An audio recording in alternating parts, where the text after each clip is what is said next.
Hi everyone, welcome back to the channel. So today is not actually day 2 but day 3 of my Chandigarh to Goa solo ride.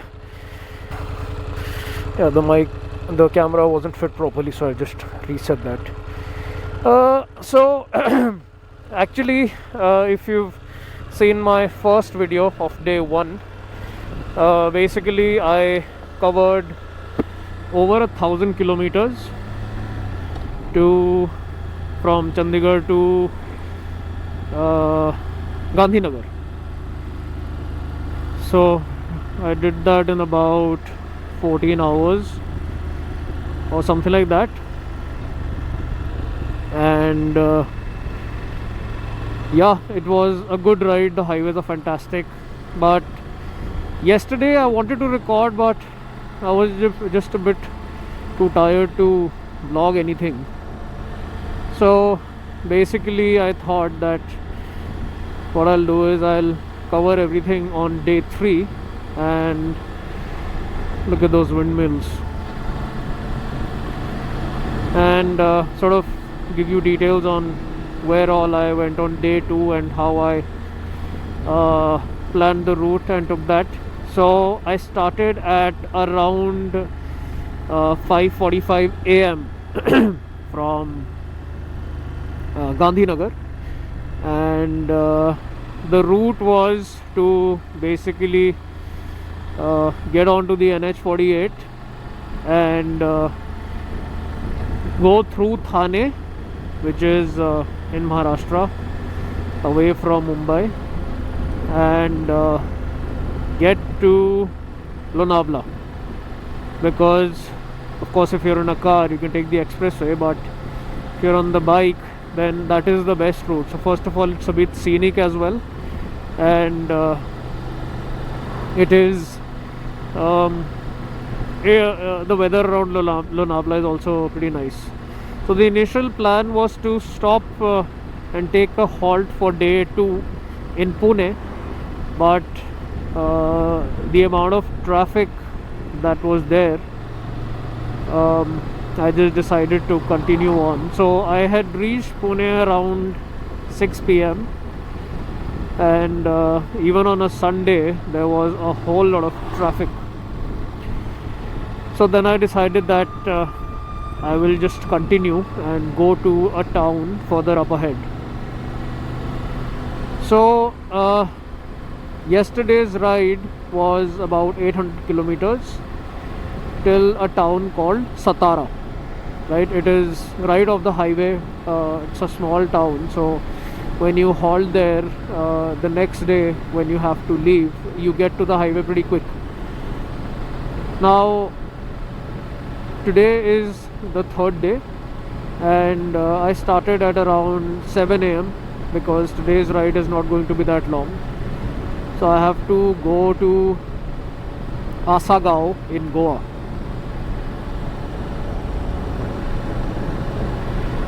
And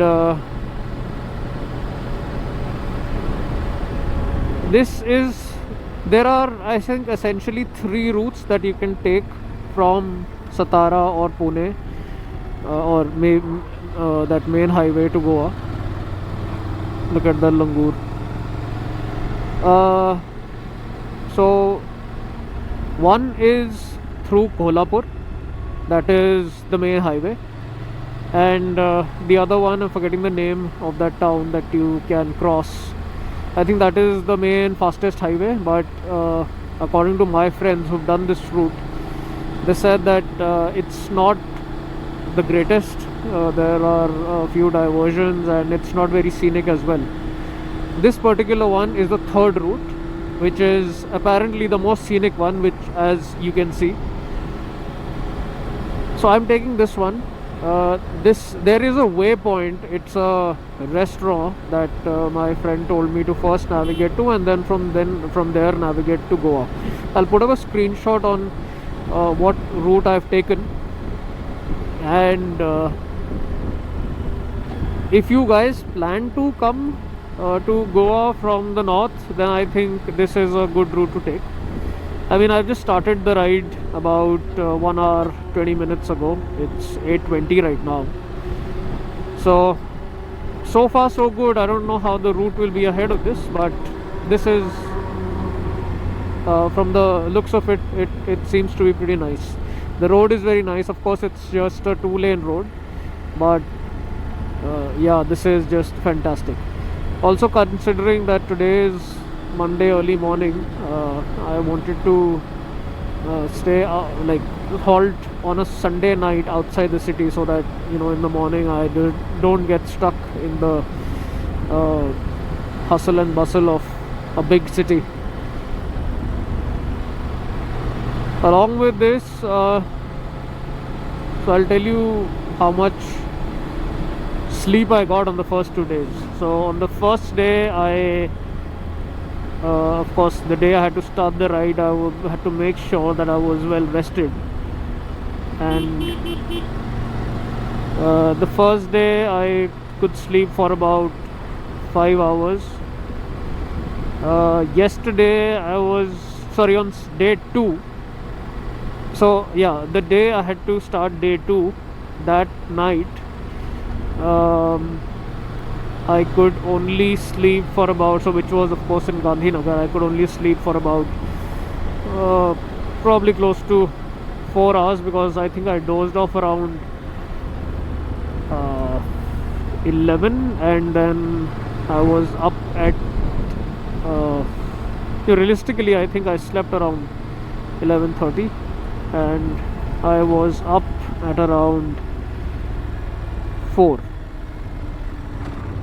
Okay, this is a diversion to go left.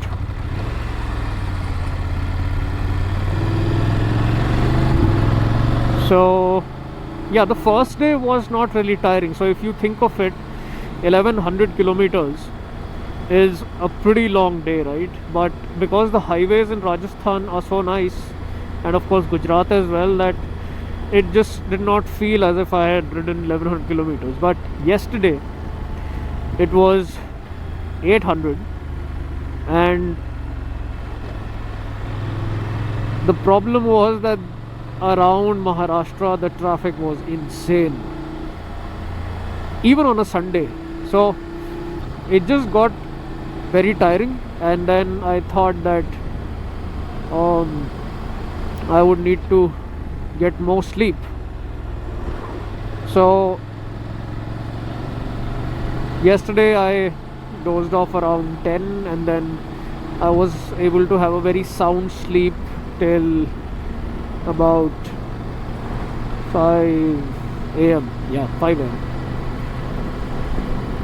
And took me about 2 hours, because I was a bit slow, because around 2000 kilometers in 2 days takes a toll on your body, especially when you don't take a lot of breaks. Because I was having small water breaks for about 5-10 minutes each, and then only one lunch break, because I don't eat breakfast. So my first meal is between 12 and 1. So on both the days I would only take breaks of about half an hour to 45 minutes for my lunch, and then start again. So in that regard, it will all depend on how much you can ride continuously.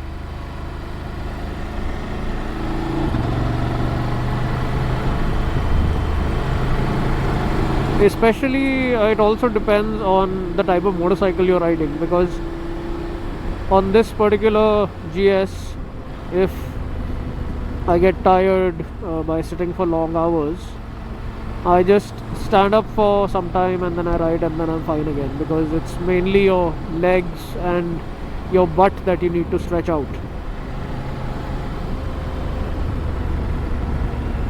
Apart from that, also depends on your fitness levels, your endurance.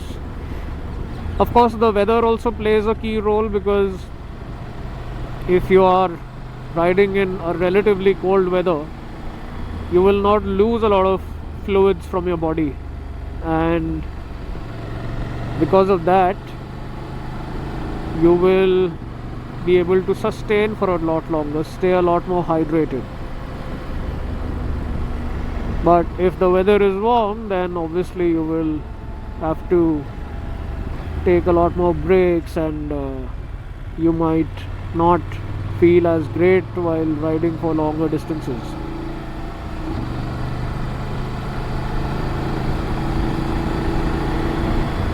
So yesterday, of course, it was a bit warm around Maharashtra because it was about 35 degrees, and then when you get stuck in traffic it gets even warmer. So I would say the last 400, not 400, about 300 kilometers yesterday was a bit painful. Not in terms of pain in my body, but general exhaustion and kind of just done with the ride. Because once you're cruising, then things are fine, but once you stop, then it becomes if you're like within traffic, you're keeping your feet down, you're trying to move the bike around, and this is a heavy bike, then it becomes a bit cumbersome to ride in the same way.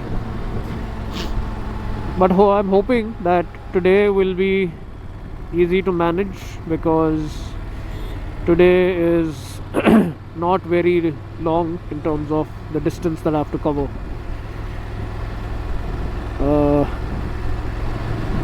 And hopefully the roads also do not get super crowded.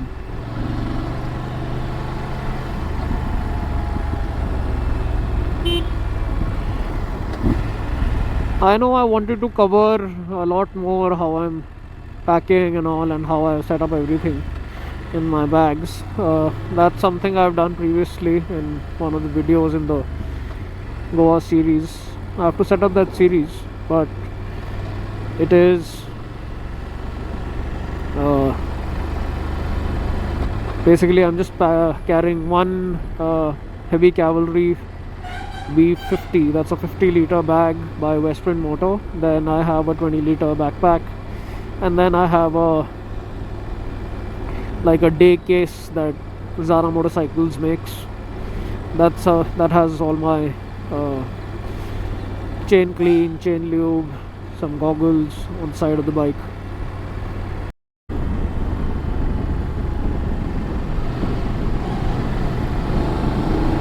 Yeah, so I wanted to cover a lot more, but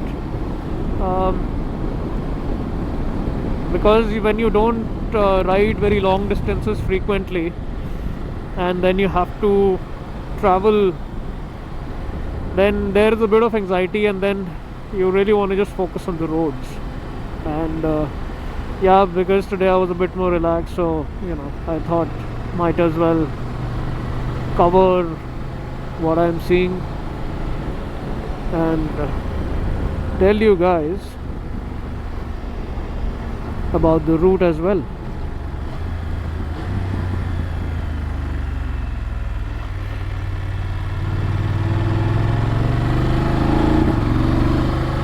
So a few days ago, a friend was asking me that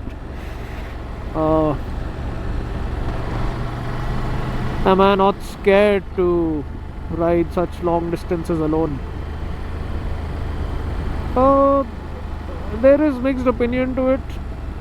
Of course, there is anxiety, there is fear, because you obviously have no backup when you're riding alone. But it also comes to a point where you can't miss out on experiences and taking chances if you are traveling alone, right? Out of fear, because ultimately you have to learn how to take charge of things if something does not work as you planned. So a big part of that is preparation. You have to be super informed as what all you need to carry along with yourself. You need to know the basics of your motorcycle. Of course, in this case, in such a high-tech motorcycle, there will always be things that I will never know 100%. But ultimately,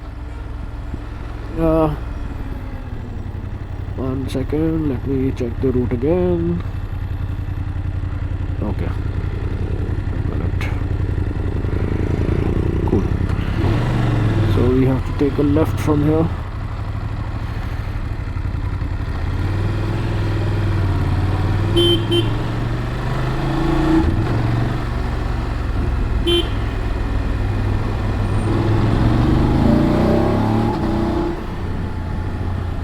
When you see these trucks, you just have to make sure that you pass them quick.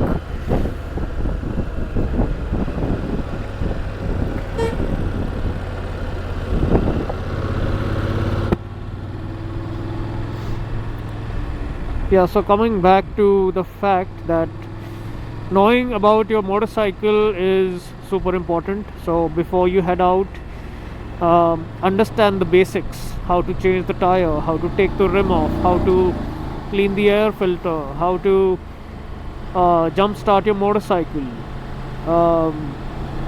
check which the main fuses are. So if some fuse goes off, I'm not carrying any extra fuses, but if a fuse goes off, I have a basic idea on how to reconnect a fuse in case of an emergency. Then carrying an air pump to fill air in your motorcycle, carrying a puncture kit, knowing how to use the puncture repair kit, that is very important, and how to use it correctly, that is super important. Because if you don't know how to use a puncture kit and you're trying to repair a puncture, you might just end up damaging the tire more instead of actually repairing it.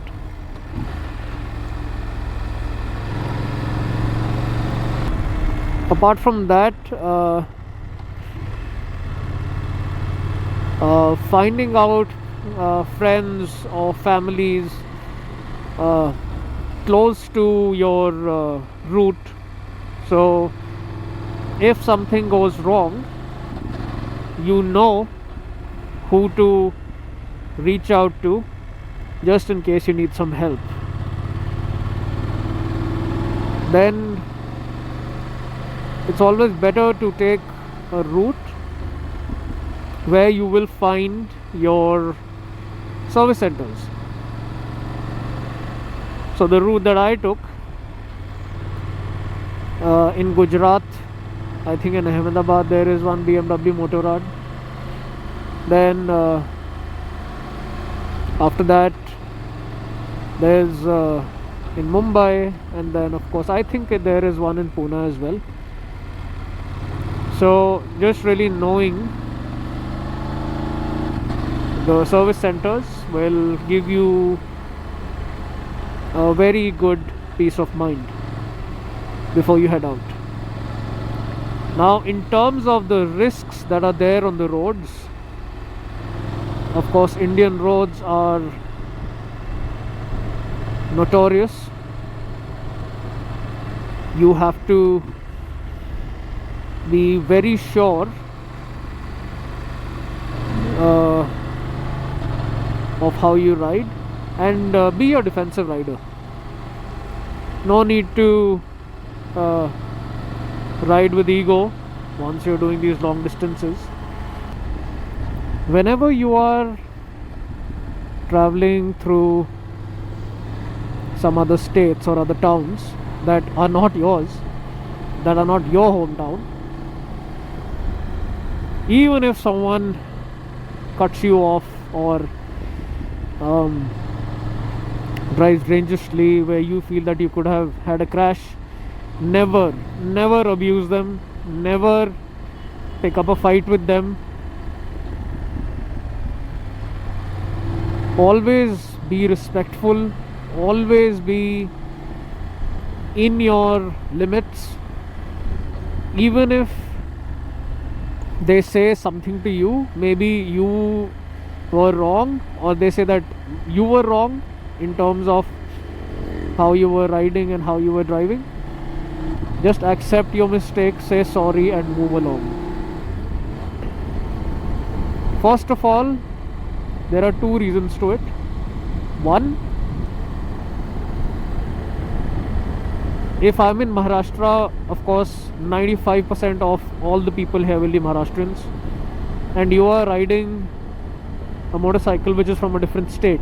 Okay, first reason being the impression that you put on other people. If I'm from Chandigarh and my number plate says CH, if I am respectful, I am polite to other people, that is the impression they will have for people from Chandigarh. That people from Chandigarh are nice, they are respectful, they are sweet, they don't fight, they respect the tradition. And tomorrow if someone else from Chandigarh or some other state comes, they will not treat them badly or differently, like how it happens with Indians in other countries, right? But if you are not respectful, you abuse them, first of all, it will not put a good impression on from where you come from, and secondly, you also put your personal situation under jeopardy. You see how so many people from other states like the south or Goa or east, right? Now of course this is not a, I'm not personally targeting anyone, but if there is an HR26 which is the number from Gurgaon, or a DL number, or an HR number, or a I mean, yeah, these basically this category. I have seen people in Himachal Pradesh, when these guys go there, dude, they think that they are the bosses, and as if they have arrived somewhere and they need to get that importance, and dude, you are no one. It is stupidity in the highest order once you go to a different state and you act as if you're the boss, you're the king. It is best to stay humble, be kind, be forgiving, and move on from there, man. And in all honesty, when I go to other states or I go to Himachal Pradesh, that is exactly what I keep hearing from the locals. That whenever you see someone from Delhi or Gurgaon or some other place in Haryana, they naturally have this feeling that this person is going to be disrespectful, or they are not going to be polite and kind. So I think it's time to change that, and really think and speak when you talk to the locals in other states. Of course, that's a lot of rant from my end because I've been alone for the last this is the third day that I'm riding alone, so just had to talk a bit. And in all honesty, I have been very gentle with the locals everywhere, and not once have I seen that anyone has you know been rude to me, or been harsh with me. They are all very helpful, they are all very kind. So many people, whenever I take a break, they come, they talk to me, they ask me where I'm going. A few of them have given me their contact numbers to contact them in case I have a problem, in case I need any help, without me even asking them. That is how people are. But that is what you have to give to them as well. People are good everywhere. You just have to treat them nicely. You have to communicate with them on an equal level.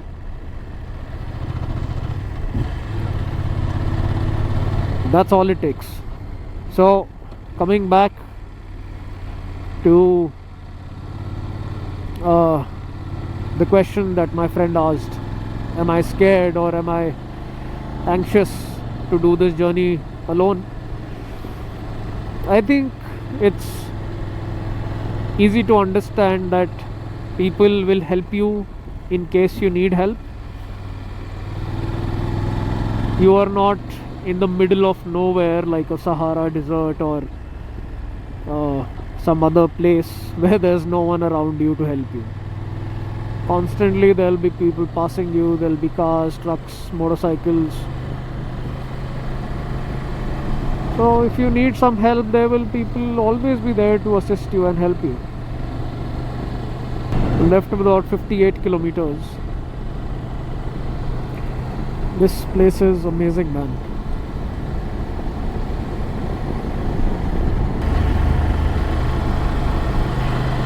So my battery is almost over.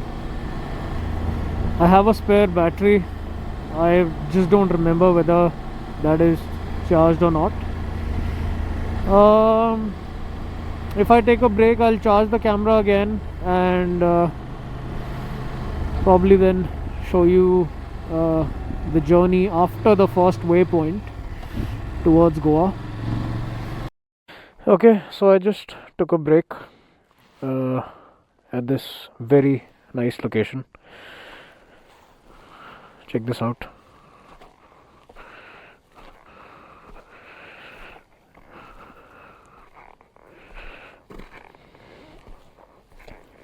It's fantastic here. The bike is running really well. The tires are performing brilliantly. This is the Apollo Trampler XR and this is the MRF Zapper Curve. Yeah, that's the luggage setup.